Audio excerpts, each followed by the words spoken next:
Bom, pessoal, o negócio é o seguinte, o que está acontecendo aqui é que nós vamos ter aí uma corrida presidencial bastante competitiva, muito embora eu continuo sendo favorável à intervenção. Não compartilho da ideia da eleição de jeito nenhum. Não compartilho da ideia de eleições de forma alguma, seja com quem for. Mas esse nome que sai pela rebarba, digamos assim, porque não sai nem através de um partido, que é o nome do Modesto Carvalhosa, esse nome ele passaria a ser muito interessante e muito importante caso ele realmente fosse... caso ele realmente venha a se concretizar.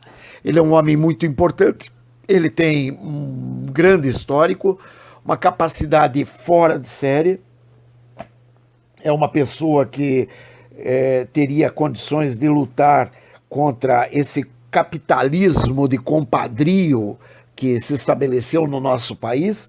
Ele tem ideias muito interessantes, tem uma frase dele bastante curiosa que diz assim: temos que quebrar a interlocução direta entre empresários e agentes públicos no Brasil, que gera essas relações pessoais em um chamado capitalismo de compadrio.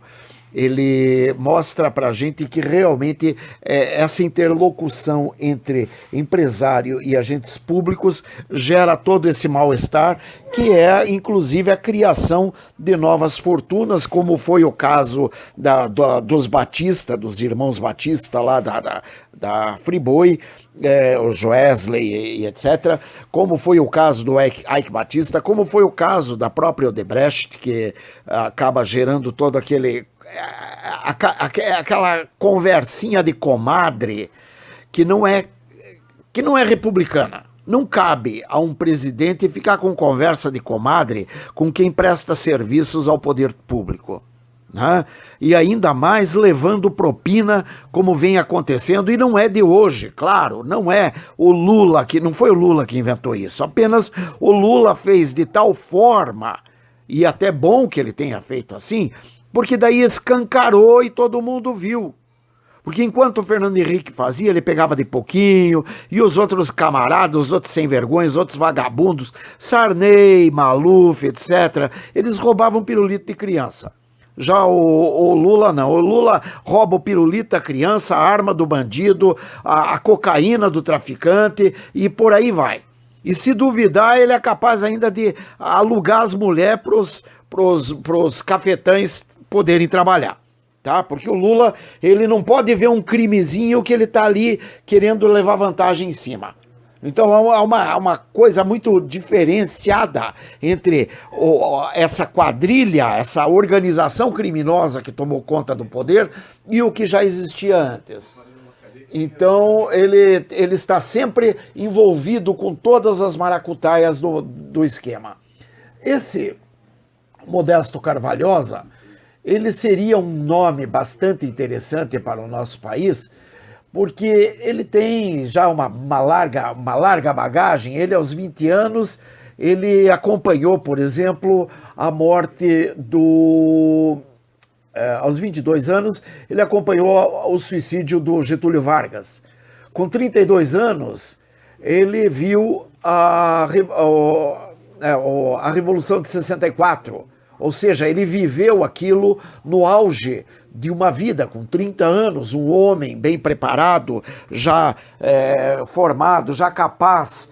E ali ele vem. Então ele vem por todo esse período, ele passa por todo esse período histórico do Brasil, desde 1930, praticamente, que foi o ano que ele nasceu, e vem até hoje trazendo toda uma bagagem de conhecimento, saber jurídico e etc.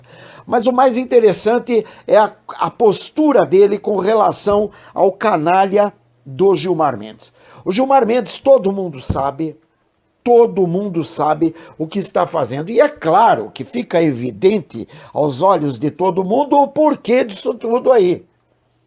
Ele não é inocente, ele não está brincando inocentemente no playground da criminalidade. Não, não é isso.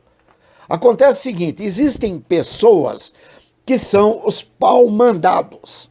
Bom, o Lula, por exemplo, ele é um pau-mandado. Zé Dirceu não é bem um pau-mandado, mas ele, digamos, estaria numa hierarquia acima do Lula e está trabalhando ali pelos corredores da criminalidade. E ali vai. A Dilma é outra, mais ou menos no estilo do Zé Dirceu. Tanto o Zé Dirceu quanto o Lula, quanto Dilma, foram treinados pelas guerrilhas cubanas e, portanto, têm um conhecimento terrorista militar. É diferente do Lula. O Lula era um cachaceiro, como sempre foi, vagabundo, sem vergonha. O negócio dele era as viuvinhas do sindicato e ficava por aquilo mesmo.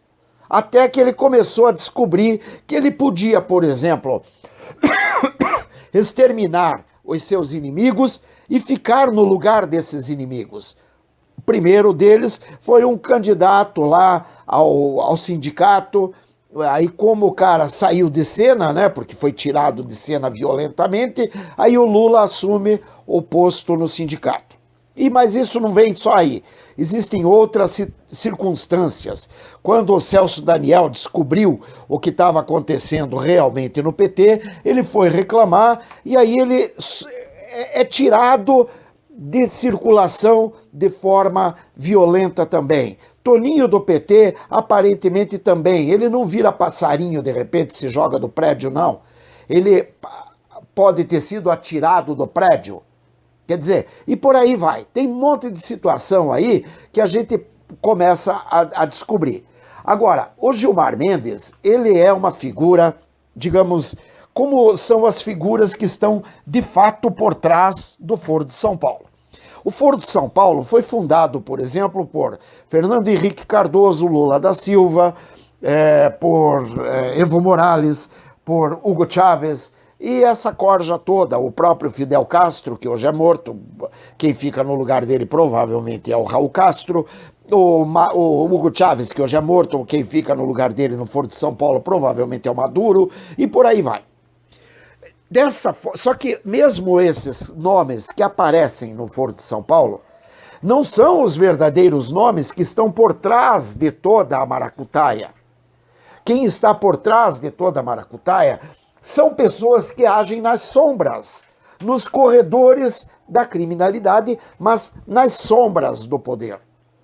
Quem são essas pessoas? Por exemplo, eu suspeito de Carlos Slim, Jorge Soros e agora fica muito mais claro a cada dia que passa a presença da alta liderança da Igreja Católica na pessoa do Francisco. Porque ele vem dando essa cobertura ao comunismo e aos países, aí, a Venezuela, a Bolívia, e também ele vem dando uma cobertura aos islâmicos, aos muçulmanos, para fazer o que quiserem. Muito bem. Então, é claro que tem mais gente em volta, as 10 famílias, que são as famílias responsáveis por toda a nova ordem mundial, também estão por trás, só que elas têm um representante. Para mim, o representante das famílias hoje é o Jorge Soros. É claro que esse representante, de tempo em tempo, ele muda. Não é sempre o mesmo. Digamos, a cada ano, por exemplo, digamos que eles se reúnem lá e eles decidem quem vai resolver por nós as coisas este ano, ou nos próximos 2 anos ou 4 anos, sei lá, seria o fulano. Daí aquela pessoa é eleita e ele que começa a fazer frente a tudo. Tá? São pessoas que eles têm o domínio sobre todas as coisas. E o Gilmar Mendes, ele tem digamos, ele está estreitamente ligado a essa máfia, porque isso é uma máfia, tá? Nós temos que entender que isso é uma máfia muito bem criada, não é uma coisa de criança, não é uma coisa não é uma maçonaria que todo mundo praticamente já sabe, já conhece, etc. Não é. É uma coisa muito mais profunda, uma coisa que tem laços mafiosos muito grandes. E nós podemos observar isso pelo modus operandi da turminha do Foro de São Paulo. que vem operando aí. Quando eles se desencontram com alguém, eles simplesmente eliminam as pessoas de forma brutal, de forma agressiva. É o caso, repito, do Celso Daniel, Toninho do PT e outros que já foram, que encontraram a morte de forma estranha. Né? Por exemplo, o cara vai reclamar de alguma coisa, depois ele sai e aí ele dorme no volante e bate o carro de frente com um caminhão. Aconteceu agora, esses dias, um caso típico. Né? E outros casos, inclusive de apartamento no centro de São Paulo, pegando fogo, na verdade não era um apartamento, era um escritório, né, de uma contadora, que pega fogo no centro de São Paulo, entre outros casos. Por exemplo, o incêndio criminoso na refinaria de Pasadena. Quer dizer, gente, é uma quadrilha, uma organização criminosa com braços internacionais capaz de fazer coisas que até seria assim, aos olhos normais, seria duvidoso. Tá? Quando a gente fala isso, muita gente começa a achar que você está vendo o comunista até embaixo da cama. O problema não é esse.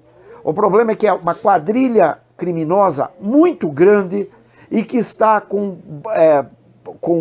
um projeto muito firme de poder. E esse projeto muito firme de poder vai se concretizar assim. E o Gilmar Mendes é peça-chave nesse jogo. Digamos que ele é uma peça do quebra-cabeça sem a qual você não vai conseguir completar esse quebra-cabeça, tá?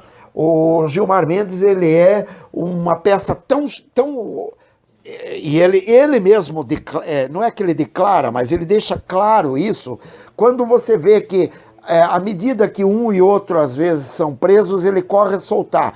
Por quê? Porque são pessoas que poderão colocá-lo em evidência a qualquer instante.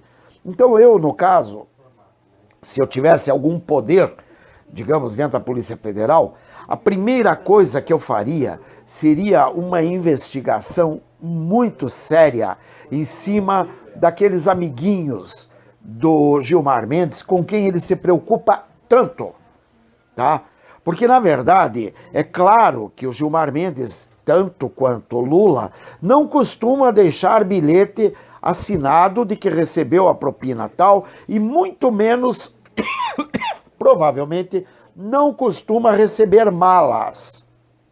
Ele recebe, quando muito, uma chave de algum determinado imóvel e ele vai lá, o imóvel está premiado. Sabe aquele Kinder Ovo, aquele imóvel cheio, repleto, pleno, daquilo tudo que poderia satisfazer aos olhos de uma pessoa ávida, como é o Gilmar Mendes. Veja bem, o Gilmar Mendes ainda não é o líder, ele não é o chefe. Ele é um pau-mandado de uma hierarquia superior, por exemplo, à hierarquia do Lula. O Lula é somente um objeto de decoração, tanto que agora, com o andar da carruagem, o Lula deixa de ser interessante ao Foro de São Paulo e há uma possibilidade, inclusive, dos próprios amigos dele virem a matá-lo, porque ele deixa de ser interessante. Ele passa a ser uma pessoa cuja morte é mais preciosa do que a vida. Por quê?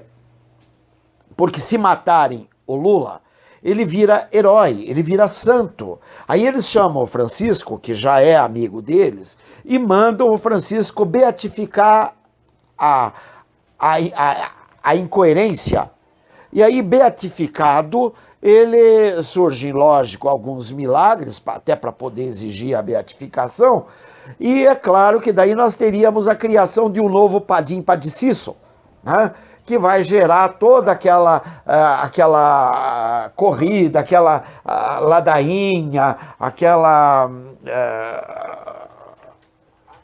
aquelas passeatas que se fazem com o santo no andor e tal, aquela coisa maravilhosa, né? E daí começa a fazer com que o povo vá chorar e vai seguir, porque porque virou santo, porque virou herói, porque virou mártir. Tá? Então o Lula passa a ser mais importante morto que vivo. E o Gilmar Mendes é o tipo do cara que supostamente, lógico, não há provas, mas ele poderia inclusive estar por trás do assassinato do Teori Zavascki, tá? Porque, na verdade, aquilo ali foi uma orquestração muito bem montada e teria que ter... Veja bem, você só pode ser agredido por pessoas da sua casa. Diz a palavra do Senhor, inclusive, que os inimigos do homem serão os de sua própria casa. Ou seja, alguém muito próximo de você. Caso Teori e Gilmar Mendes, pessoas assim que estão muito ligadas umas às outras. É claro que a Carmen Lúcia não se calou à toa. Ela se cala e ela permite que o Gilmar Mendes faça o que faz, principalmente por causa disso. Ela sabe exatamente quem Gilmar Mendes é. Apesar de que ela também não é flor que se cheire, não. Tá? Mas tudo bem, ela tem o direito dela de estar, inclusive, com medo de toda essa situação. Sejam sempre bem-vindos, um grande abraço, ajudem a divulgar e caso queiram falar comigo, por favor, vamos em frente. Grande abraço.